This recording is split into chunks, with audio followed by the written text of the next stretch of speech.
Hi, it's Brian. Welcome to the awards contender. I'm very excited to have Cody Dericks back in person. He's physically here. What? To talk about Robert De Niro at the Oscars. And in today's video, I wanted to talk about his Oscar wins for The Godfather Part II and Raging Bull. Was he deserving of those wins? Yeah. End of video. He's an incredible actor. He's one of the most beloved actors, I would say, in the industry. I mean, even though his last 20 years hasn't had as much renowned work, there was a stretch there where he was doing a lot of comedies and he showed up in some questionable projects. But there's just so much goodwill for this guy. And when you look at his body of work going back to the 1970s, I feel like it's right that he has 2 Oscars and that they are really for his best performances in a way.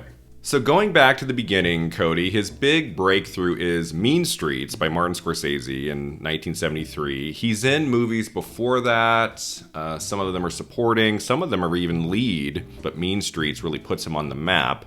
And then the next year, he is playing Vito Corleone in The Godfather Part II, one of the most anticipated films of that year, I would imagine. It came out at the end of the year, like in December, and the reaction was through the roof. It did incredibly well at the Oscars. It won Best Picture, Best Director. Al Pacino was nominated for Best Actor, and in Supporting Actor, 3 of the people from this movie are nominated, which happened for The Godfather 1 2 years before, which is an interesting statistic. Robert De Niro wins his first Oscar for The Godfather Part II.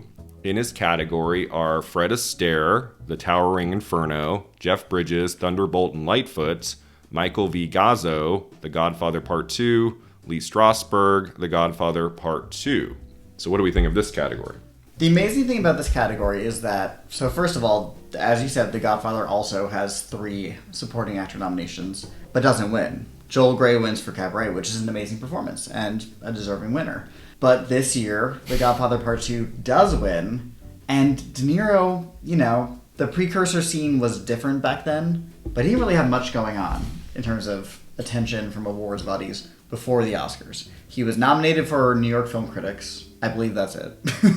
So, no Globe nomination. He gets a BAFTA nomination for Best Newcomer, but I believe that was after the Oscars were presented already. So, I don't know if it was a surprise, but he is playing the younger version of an already Oscar-winning character. Mm-hmm. So, it makes sense. And also, he is amazing in the film. It's not a very showy performance. No, not at all. But it's a very impressive, not debut, but breakthrough performance for an actor. Yeah, I watched this film a few days ago again. I hadn't seen it in maybe 10 years, and I fell under its spell. And I'm just always impressed by De Niro's subdued performance. He's not trying to imitate Marlon Brando. It's his own thing, but you believe it's him. I think if the entire movie had been all about him, it might not have worked, but I like that we get kind of the parallel between him and Michael all throughout. And I mean, they're almost like combined by the end. It's so beautifully done. Like as a screenplay, the director's vision of this movie. The performance of Vito Corleone younger could have gone the wrong direction, and De Niro always keeps it grounded. The funny thing about this category is that he does have 2 co-stars nominated with him. Yeah. Neither of whom is John Cazale, who is unbelievable in The Godfather Part II in a really important role. And he has such a brief career of only Best Picture nominees and winners. It's an amazing career, and you'd think that somewhere along the line, whether for this or Dog Day Afternoon or The Deer Hunter, he would have gotten some sort of recognition, and it never happens, which is a bummer. I get why the other 2 actors from The Godfather Part II were nominated. Michael V. Gazzo is a very showy kind of performance, and Lee Strasberg is an acting legend. He was known for being a teacher in New York and crafting what kind of became known as the style of acting that Brando and James Dean and eventually De Niro bring to the mainstream. So Lee Strasberg getting nominated makes sense because he's a legend in his field and he's giving an amazing performance. But the Academy kind of nailed it, giving it to De Niro here. It was very prophetic of them. I mean, it's interesting that we have 3 nominees from Godfather Part II. Like what happened with Godfather 1, you might think that some votes would have gone to Gazzo and Strasberg and they would have pushed De Niro out of a potential win. Because, I don't know if you looked into this, Cody, Fred Astaire came really close to winning this. Fred Astaire for The Towering Inferno won the Golden Globe Award and the BAFTA Award. And he's a legend, like going back to the 30s. This was the chance for the Academy to give Fred Astaire an acting Oscar, and I think he was in second place here. He got close. The same ceremony, they give Best Actor to Art Carney, who's also kind of a, here's an award for an older actor we love. Fred Astaire winning would have made sense in the same way. I think it would have held up a little better than Art Carney beating that incredible lineup. Have you seen The Towering Inferno? Oh, yeah. I watched it for the first time a week ago, maybe. And I really dug it. I thought it was fun. Like, it's a little long. It has some lulls in it. But I enjoyed watching Steve McQueen and Paul Newman and Faye Dunaway, like, interacting in this fun disaster movie. And it has some really harrowing moments. There's a couple really dark scenes. And I'm like, oh my God. This must have frightened young kids. I was a little let down by the Fred Astaire performance. I was like, okay, he's got to have at least a couple emotional beats, something in this long movie. I didn't think it was necessarily worthy enough of a nomination. Well, you know what this movie taught me? When there's a disaster or a fire, you shouldn't take an elevator, you should take the stairs.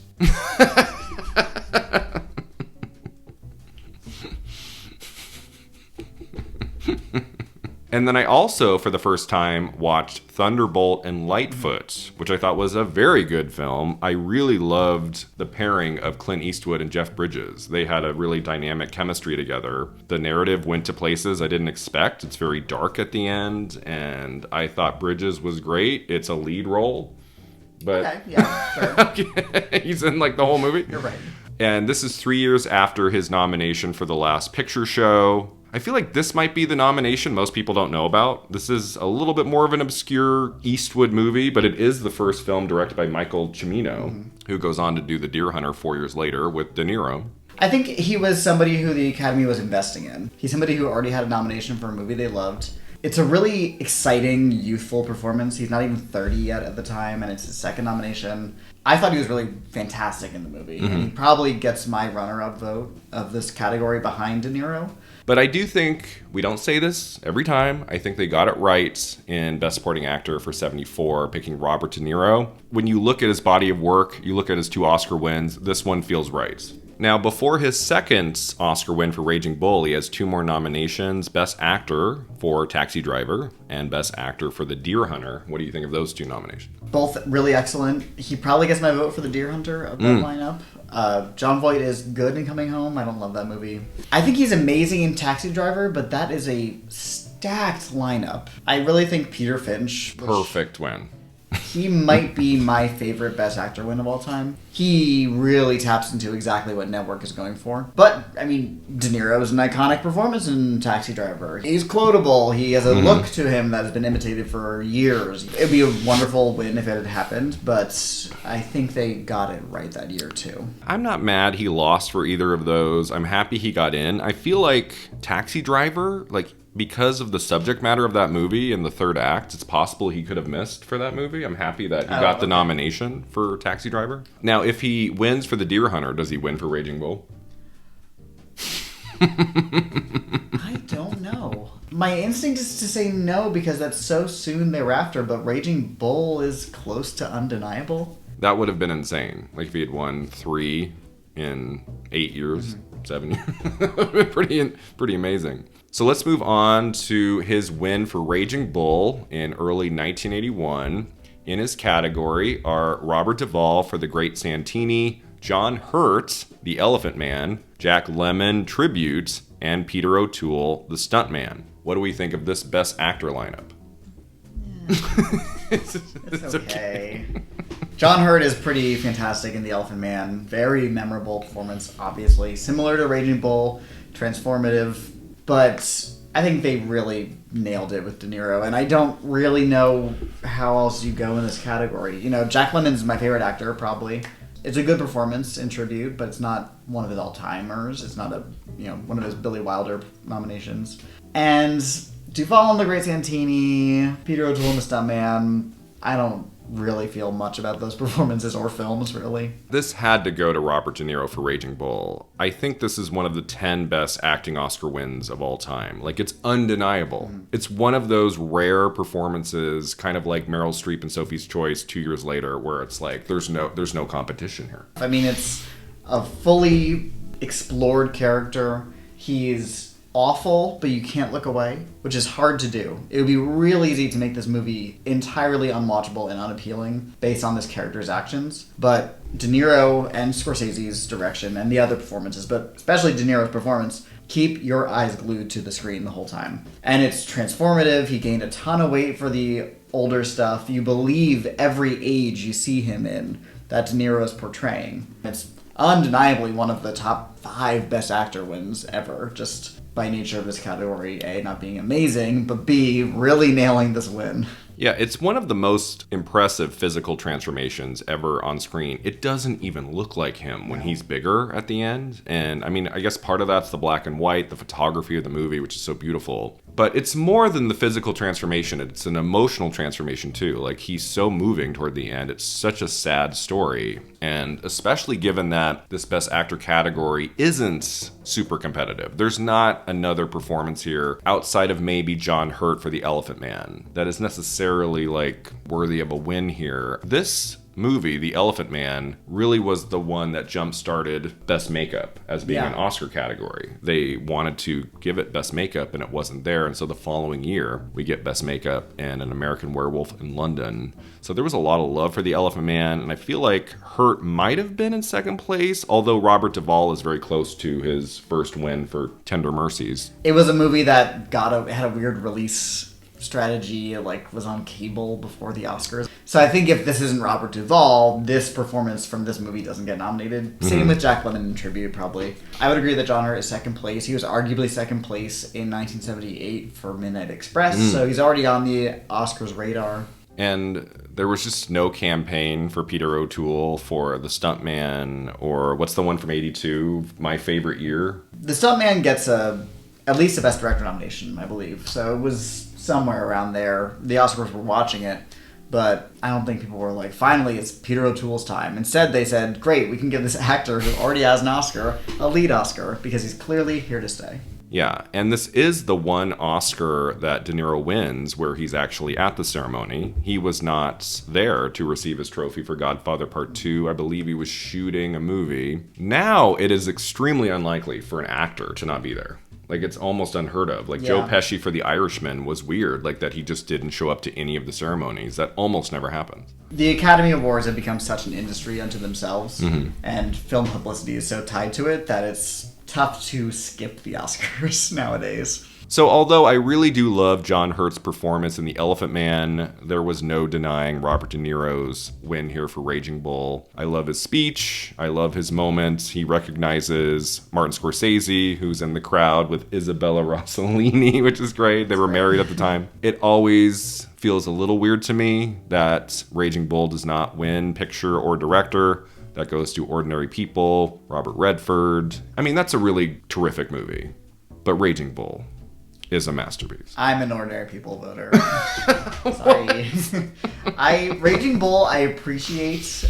It never quite breaks through for me to being a hyper impactful story film. I don't know. But there's so many elements of it that I respect. The direction, the performances, the cinematography is unreal. It's some of the best editing in film history. That was a very deserved Oscar. But for me, Ordinary People as a story wins. I mean, Raging Bull, it just has this amazing legacy, and it's considered kind of the last movie of that epic run from Bonnie and Clyde in 1967 to Raging Bull in 1980. It's kind of like the end of that era. You know, every time I watch it, I see why. For me, it's not just the performance. I think it's a beautiful movie, too. So, Cody, is it weird that Robert De Niro has never won an Oscar since 1981? You know, he feels like an actor that if he had 3 Oscars, it would make total sense. I'm just not sure where or when that would be. To my earlier point, I think if it was going to happen, it probably would be the 2 he has plus Taxi Driver right in the middle. Because everything else he's done since then, both nominated and not nominated, it hasn't really felt like he's been actively in the running. I would say he may have been second or third place for Killers of the Flower Moon this past year. Maybe for Silver Linings Playbook in 2012. in that weird race where everybody was a previous winner. But there doesn't seem to be an urgency to award him again. I can see a lot of Academy voters saying, well, he has 2 Oscars. He has 2 Oscars in both acting categories. There's not a huge need to give him a 3rd Oscar, which is... A 3rd Oscar really feels like you are sealing the deal, putting this actor in the record books for eternity. You know, your Merrills, Katharine Hepburn, Ingrid Bergman, Frances McDormand. And De Niro fits in with that, but there just doesn't seem to be an urgency or a desire to give him a 3rd Oscar. Yeah, so his nominations in acting after Raging Bull are Awakenings, Cape Fear, Silver Linings Playbook, and Killers of the Flower Moon. I think by far his best performance of those 4 is Killers of the Flower Moon. It was a little odd to me how he just never had a chance in hell for that amazing performance. I did think he gave the best performance in that movie. Me too. It was the best work he's done since, I would say, the 90s. I was really impressed with him in that. I did think he had an outside shot for Silver Linings Playbook. There was so much love for that movie. I thought, you know, it's been a while since his last nomination, since he won. The category was very chaotic that season. Yeah. Different people were winning things. But he didn't win anything at like SAG or Critics' Choice or anything along the way. So that would have been a surprise. He didn't have a shot for Awakenings. Yeah. I would have nominated him that year for Goodfellas. Awakenings is a very strange, one of those 90s, those 80s and 90s Best Picture nominees that don't really get a ton of other nominations, but I guess we're beloved. I do love his nomination for Cape Fear because those kind of villainous genre performances almost never get recognized, but that's the year of Anthony Hopkins and The Silence of the Lambs. Yeah. He loses to another murderer, so I think it makes sense why De Niro is not even at that ceremony. He knew he had no chance to win. So 8 acting Oscar nominations, Cody. Like, would you rank Godfather 2 and Raging Bull at the top? I think I prefer a host of his nominations ahead of Godfather Part 2. Taxi Driver for sure, maybe Deer Hunter, Killers of the Flower Moon. It just speaks to his ability to portray such compelling characters consistently across 50 years now. I feel like I would have easily Raging Bull at number 1. I might put his performance in Taxi Driver at number 2, and then Godfather Part 2 at 3, but it's pretty close. Like, those 3 performances are right at the top for me when it comes to De Niro. Now, if there was one Oscar nomination for a performance he didn't get, Cody, what would you have given him a nomination for? The Irishman for actor, which he gets a nomination for Best Picture, so he gets something. But it was just so strange to me that entire season that film was so adored and lauded, and he could not break in. He got a Critics' Choice nomination, I think. I don't understand it. He's so good in that movie. He's the titular role. He's on screen the whole time, basically. He's portraying this character across decades, just like his co-stars that get nominations, Al Pacino and Joe Pesci. I don't get it. Yeah, that would have been a good nomination. He does some great work in the 90s that's not recognized. Jackie Brown by Quentin Tarantino is a wonderful supporting actor performance, but my pick would be for the Scorsese film, The King of Comedy. I love his performance in that. It was never going to happen. That movie bombed. It came out in February of that year of 83, and so yeah, nothing was happening with that. But when you go back now and watch The King of Comedy, he is doing some very interesting things in that movie, and he commits 100%. It's completely different from his performance in Raging Bull from 3 years prior, but I mean, it's darkly funny, but also sinister. Like, what he's doing in The King of Comedy, I think is really impressive, and that would have been an Oscar nomination. I think would have aged really well. So any final words about Robert De Niro at the Oscars, Cody? He's one of the best. He has a pretty unimpeachable report card. Like we just said, we were kind of struggling to find places that he wasn't nominated where he should have been. Frankly, I'd be more fine taking away 1 or 2 of his nominations to make room for others, but I'm not going to because he's one of the best. In some ways, I feel like he should have between 10 and 12 acting Oscar nominations by now. I mean, the fact that he only has 8 is kind of surprising to me. I know it's a lot, but he's been working for so long, since like the 60s. He's done so many amazing performances throughout the decades. But if we're going to give him 2 Oscar wins, I think The Godfather Part II and Raging Bull are perfection.